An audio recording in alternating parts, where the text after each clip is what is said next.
मनोज जरांगेंच्या आंदोलनावर गुणरत्न सदावर्ते यांनी टीका केलेली आहे आणि यानंतर सोशल मीडियावर मराठा बांधवांनी वकील गुणरत्न सदावर्ते यांची नक्कल केली, रेल्वेमध्ये जोरदार घोषणाबाजी केली।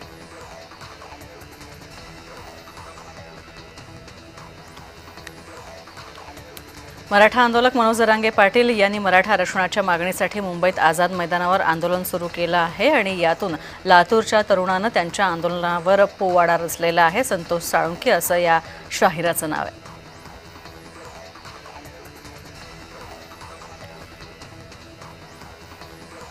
मुंबईतील मनोज जरांगे पाटलांच्या आंदोलनात सहभागी होण्यासाठी नाशिकमधून मोठ्या प्रमाणात मराठा बांधव मुंबईकडे दाखल झालेले आहेत। नाशिकचं ग्रामदैवत कालिका मातेचं दर्शन घेऊन हे सर्व मराठा आंदोलक समर्थक मुंबईकडे आले आहेत।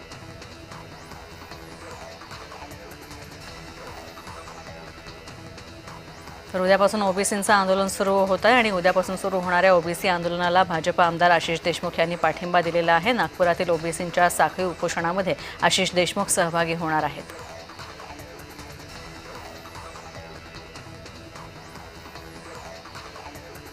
कोल्हापूरमध्ये स्वाभिमानी शेतकरी संघटनेचे प्रदेशाध्यक्ष डॉक्टर जालिंदर पाटील आणि जनार्दन पाटील यांच्या हाती आता शिवसेना राज्य शेतकरी सेनेची धुरा देण्यात आलेली आहे। शेतकरी संघटनेमधील त्यांच्या कार्याची दखल घेत एकनाथ शिंदे यांनी त्यांच्यावर ही जबाबदारी सोपवली आहे।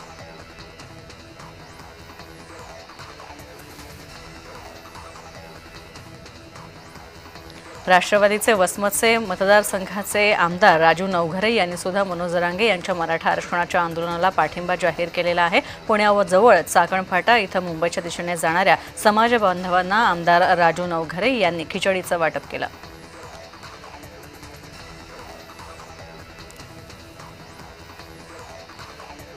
राष्ट्रवादी काँग्रेसच्या देवळाली मतदारसंघाचे आमदार सरोज अहिरे यांनी सुद्धा मराठा आरक्षण आंदोलनाला पाठिंबा दिलेला आहे। तर गोरगरीब मराठा बांधवांना आरक्षण हे मिळालंच पाहिजे अशी आपली भूमिका असल्याचं सरोज यांनी म्हटलं।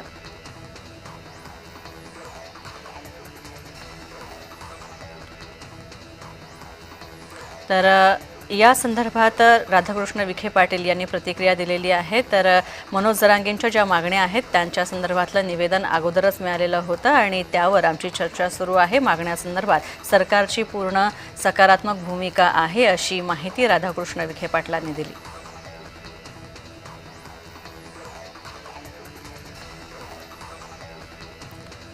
गुणरत्न सदावर्ते यांनी जरांगेंवर सडकून टीका केलेली आहे। जरांगेंच्या कथनी आणि करणीमध्ये फार फरक आहे। आंदोलन करताना काही अनुचित प्रकार घडल्यास जरांगे जबाबदार राहतील असा आरोप गुणरत्न सदावर्ते यांनी केला।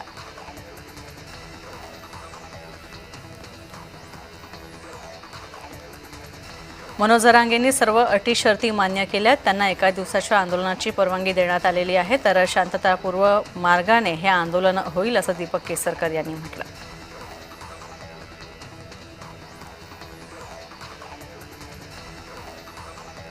मराठा समाजाचं मुंबईतलं आंदोलन शांततामय आणि ऐतिहासिक पद्धतीनं होईलच, पण या आंदोलनाबाबत कोण बोलतंय असं म्हणत केशव उपाध्ये यांनी मवियावर टीका केली। असंच ओबीसीच्या आरक्षणाला धक्का न लागता मराठ्यांना आरक्षण मिळावं हीच आमची भूमिका असल्याचं केशव उपाध्यांनी म्हटलं।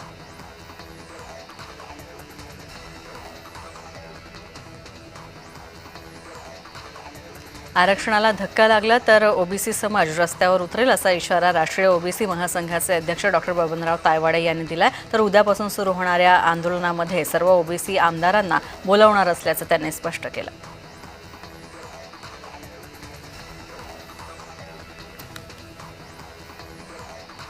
मराठा समाजाला 10% आरक्षण आपण दिलेलं आहे, मात्र मविया सरकारनं मराठा आरक्षण कोर्टात टिकवलं नाही अशी टीका उपमुख्यमंत्री एकनाथ शिंदे यांनी केली। मराठ्यांवर अन्याय करणार नाही, मराठ्यांना आरक्षण देताना इतरांवर अन्याय होऊ देणार नाही असं त्यांनी म्हटलं।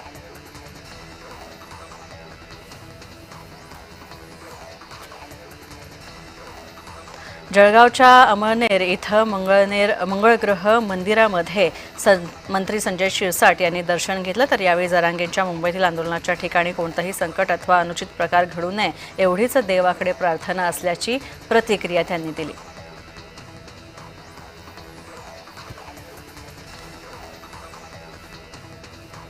केंद्रीय मंत्री अमित शहा उद्या मुंबईच्या दौऱ्यावर येणार आहेत आणि दरवर्षीप्रमाणे यंदा सुद्धा लालबागच्या बाप्पाचं दर्शन ते घेणार आहेत।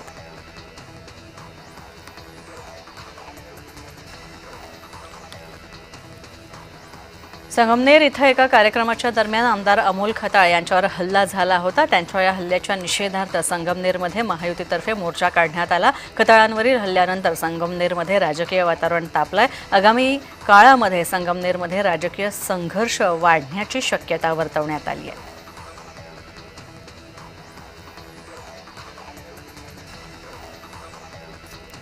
महाराष्ट्राचे राज्यपाल आणि एनडीएचे उपराष्ट्रपती पदाचे उमेदवार सीपी राधाकृष्णन यांनी श्री सिद्धिविनायक मंदिराचं बाप्पाचं दर्शन घेतलं।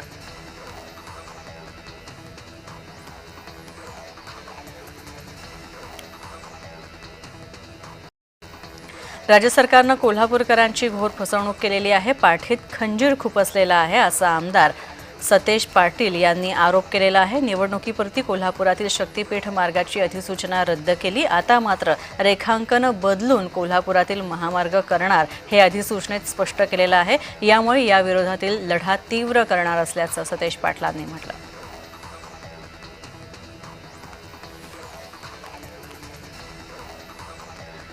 राष्ट्रवादी शरद पवार गटाचे खासदार भास्कर भगरे यांनी जरांगेंची भेट घेतली। आझाद मैदानावर जात भास्कर भगरेंनी जरांगे यांची भेट घेतली। त्यांच्या आंदोलनाला पाठिंबा दिला।